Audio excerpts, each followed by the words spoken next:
महाभारत का युद्ध क्यों हुआ? कुछ शब्दों के कारण। गलती दुर्योधन दुशासन की। कर्ण ने कहा वैश्या द्रौपदी को, और द्रौपदी ने भी गलती कर दी। अंधे का बेटा अंधा कह दिया दुर्योधन को, परंतु उसका बड़ा अपमान हुआ भरी सभा में। उसको निर्वस्त्र करने की चेष्टा की गई। वो भूल नहीं सकती थी, बार बार याद दिलाती थी अपने पांचों पतियों को कि तुम्हें बदला लेना है। एक बार तो अर्जुन ने कहा भी कि तुम्हें केवल अपने प्रतिकार की लगी हुई है और हमें युद्ध लड़ना है। युद्ध जीत लिया पांडवों ने। वो रात जबकि अश्वत्थामा ने द्रौपदी के पांचों पुत्रों को और उसके भाइयों को अंधेरे में सोते हुए मार दिया। अनर्थ था ये। पकड़कर उसको लाया गया। कृष्ण का क्या सजा मिलनी है इसको बताओ द्रौपदी। अर्जुन भी थे, भीम भी थे, सब खड़े हुए थे। द्रौपदी को ख्याल आया कि अश्वत्थामा की मां कृपी अभी जिंदा है।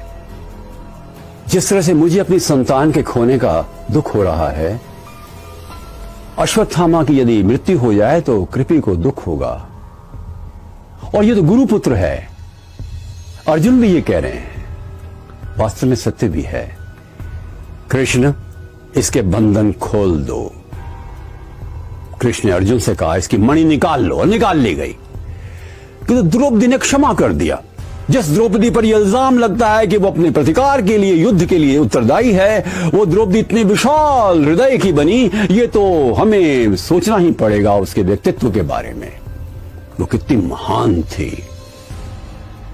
रावण के दरबार में जब अंगद पहुंचते हैं और कहते हैं कि सीता माता को लौटा दो रावण राज, मेरे स्वामी तुम्हें क्षमा कर देंगे, हंसते हुए कहता है रावण, अट्टहास करते हुए, वो तुम्हारा स्वामी बार बार संधि के प्रस्ताव भेजता है। वो कायर है, लड़ना ही नहीं चाहता।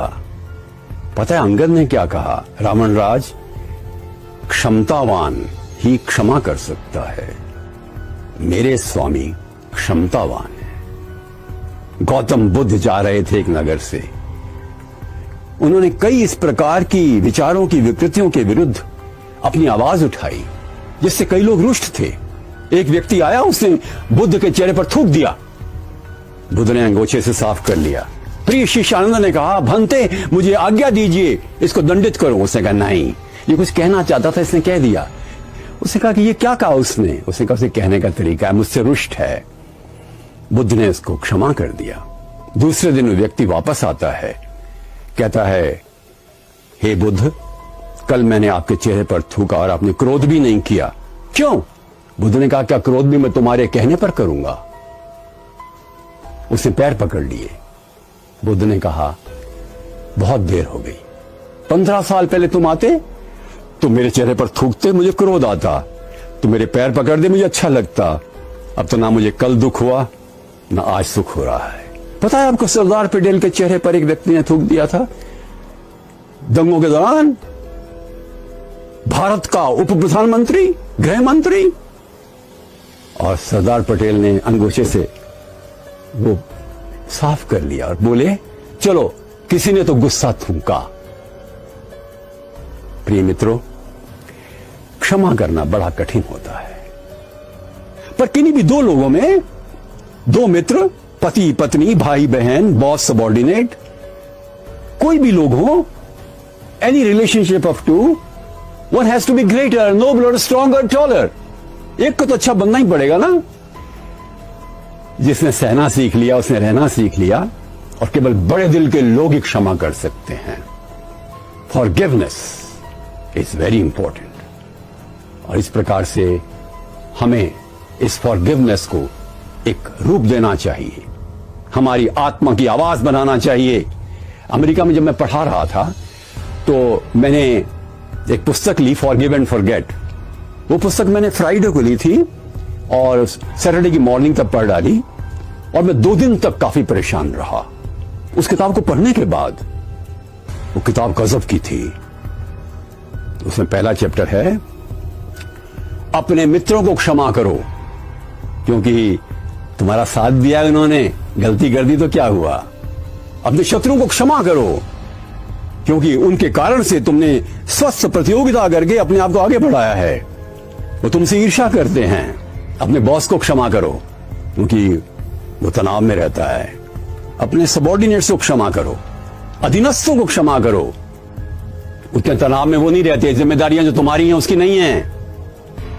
अपने कुलीग्स को क्षमा करो, क्योंकि हो सकता है ईर्ष्यावश वो तुमसे द्वेष करते हो। अपने भाई बहनों को क्षमा करो, उनके साथ तो प्यार की जिंदगी गुजारी है, जीवन साथी हैं वो, क्या हुआ अगर कभी कुछ कह दिया तो। पर अगले 3 अध्याय काफी कठिन थे पढ़ने में। अपने माता पिता को क्षमा करो, जिन्होंने प्यार दिया है, कई बार कटु भी हो सकते हैं। अपेक्षा और उपेक्षा दोनों का द्वंद्व चलता है। क्षमा करो उनके प्यार के खातिर। अगला अध्याय था, अपने आप को क्षमा करो। तुमने भी कई गलतियां की हुई हैं, क्या गलतियों का पूरा गट्ठर उठाकर चलते रहोगे? Forgive yourself, liberate yourself from the burden of guilt. पर आखिरी चैप्टर चुनौतीपूर्ण था। तुम्हें नाराजगी है भगवान से कि उसने तुम्हारे साथ अन्याय किया, तुम्हें अवसर नहीं दिए, तुम्हारे साथ ऐसा व्यवहार किया जो एक भक्त के लिए अच्छा नहीं था। उसे भी क्षमा कर दो। My God, me for giving my God, my mentor, my master, my inspirer. परंतु पुस्तक को पढ़ने के बाद लगता है कि शायद when we grow up, we really develop in ourselves a capacity to tolerate and forgive. ऐसा होना ही चाहिए। हम आगे बढ़ते हैं तो ऊंचे उठना चाहिए। सिर्फ ग्रोइंग ओल्ड नहीं, ग्रोइंग अप होना चाहिए। और उसका सबसे बड़ा प्रमाण है क्षमा की शक्ति। नमस्कार।